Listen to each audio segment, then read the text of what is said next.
ರಾಮ ಮಂದಿರ ಉದ್ಘಾಟನೆ ಆಗಿದ್ದು ಆಯಿತು, ಜನ ಸಂಭ್ರಮಾಚರಣೆಯಲ್ಲಿ ಭಾಗಿಯಾಗಿದ್ದು ಆಯಿತು. ರಾಜ್ಯದಲ್ಲಿ ಮಾತ್ರ ಈ ರಾಮ ಮಂದಿರದ ವಿಚಾರಕ್ಕೆ, ರಾಮನ ವಿಚಾರಕ್ಕೆ ರಾಜಕೀಯ ಜಟಾಪಟಿ ನಿಲ್ಲುವ ಹಂಗೆ ಕಾಣಿಸ್ತಾ ಇಲ್ಲ.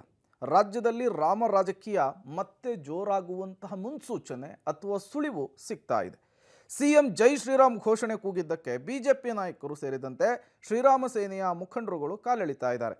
ಕೆಟ್ಟ ಮೇಲೆ ಬುದ್ಧಿ ಬಂದಂತೆ ಕಾಣಿಸ್ತಾ ಇದೆ ಸಿದ್ದರಾಮಯ್ಯನವರಿಗೆ. ಅವರ ಪರಿಸ್ಥಿತಿ ನಿಜಕ್ಕೂ ಕೂಡ ಹೀಗಾಗಬಾರ್ದಾಗಿತ್ತು ಅಂತ ಹೇಳ್ತಾ ಇದ್ದಾರೆ. ಮೋದಿ ನಾಯಕರಾಗಿದ್ದಾರೆ, ಸಿದ್ದರಾಮಯ್ಯನವರು ಖಳನಾಯಕರಾಗಿದ್ದಾರೆ ಅಂಥೇಳಿ ಈಶ್ವರಪ್ಪನವರು ವಾಗ್ದಾಳಿ ನಡೆಸಿದರೆ, ಶಾಸಕ ಅರವಿಂದ್ ಬೆಲ್ಲದ್ ಮಾತನಾಡಿ ಇನ್ನಷ್ಟು ದಿನ ಹೋದರೆ ರಾಮನ ಗುಡಿಯಲ್ಲಿ ಬಂದು ಕಸ ಹೊಡೆಯಬಹುದು ಅನ್ನುವಂತಹ ರೀತಿಯಲ್ಲಿ ಹೇಳಿಕೆ ಕೊಟ್ಟಿದ್ದಾರೆ.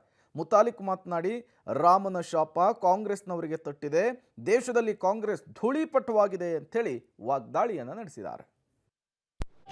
ಕೆಟ್ಟ ಮೇಲೆ ಬುದ್ಧಿ ಬಂತು ಅಂತಾರೆ ನೋಡ್ರಿ, ಹಂಗಾಗಿದೆ ಸಿದ್ದರಾಮಯ್ಯನ ಪರಿಸ್ಥಿತಿ. ಮುಂಚೆನೆ ಅವ್ರ ರಾಜ್ಯದ ಸರ್ಕಾರಕ್ಕೆ ರಜಾ ಘೋಷಣೆ ಮಾಡಿದ್ರೆ ಇವತ್ತು ನರೇಂದ್ರ ಮೋದಿ ಹೀರೋ ಆಗಿದ್ದಾರೆ, ಸಿದ್ದರಾಮಯ್ಯ ಇಡೀ ಕರ್ನಾಟಕ ರಾಜ್ಯದ ಜನರ ಮುಂದೆ ವಿಲನ್ ಆಗಿದ್ದಾರೆ. ಅವ್ರ ನಾಯಕರಾಗಿದ್ದಾರೆ, ಇವ್ರ ಖಳನಾಯಕರಾಗಿದ್ದಾರೆ. ಈಗೆಲ್ಲಾ ಮುಗಿದ ಮೇಲೆ ಜೈ ಶ್ರೀರಾಮ್ ಅಂತ ಕೂಗಿದಾರಲ್ಲ, ಕೊನೆಗಾದ್ರೂ ರಾಮ ಅವ್ರಿಗೆ ಬುದ್ಧಿಗೆ ಕೊಟ್ಟಲ್ಲ ಅಂತ ಸಂತೋಷ ಆಗುತ್ತೆ. ಅವ್ರಿಗೆ ಏನ್ ಬಂತಂದ್ರೆ ಹಿಂಗ್ ಹೊಳ್ತಾರೆ, ಹಿಂಗ್ ಬಂದ್ರೆ ಹಿಂಗ್ ಹೊಳ್ತಾರ.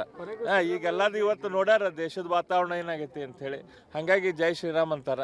ಇನ್ನೂ ಸ್ವಲ್ಪ ದಿನ ಬಿಟ್ರೆ ಅಲ್ಲೇ ಬಂದ್ ರಾಮನ ಗುಡಿಯಾಗಲ್ಲೇ ಕಸ ಹೊಡ್ಯಾಕು ಬರ್ತಾರೆ, ಸ್ವಚ್ಛತಾ ಮಾಡಕ್ಕೂ ಬರ್ತಾರ. ಅವರು ಎಲ್ಲ ಮಾಡ್ತಾರೆ. ರಾಮನ ಶಾಪ ಈಗಾಗಲೇ ತಟ್ಟಿದೆ ನಿಮಗೆ. ಈಗಾಗಲೇ ಇಡೀ ದೇಶದಲ್ಲಿ ಧೂಳಿಪಟಾಗಿ ಹೋಗ್ತಾ ಇದ್ರಿ. ಎಲ್ಲೋ ಚೂರು ಪಾರು ಅಲ್ಲಿ ಇಲ್ಲಿ ಇದರಷ್ಟೇ, ಅದು ಕೂಡ ಹೋಗುತ್ತೆ ಅಂತನ್ನುವಂಥದ್ದು ಹೇಳ್ತೀನಿ. ಈ ರೀತಿ ವಿರೋಧ ಮಾಡಿದ್ದು ಅಥವಾ ನೀವು ರಜೆ ಕೊಡದೇ ಇರೋದು ನಿಮಗೆ ಶೋಭೆ ತರುವಂತಹದ್ದು ಅಲ್ಲ ಅಂತನ್ನುವಂಥದ್ದು ನಾನು ಹೇಳ್ತೇನೆ.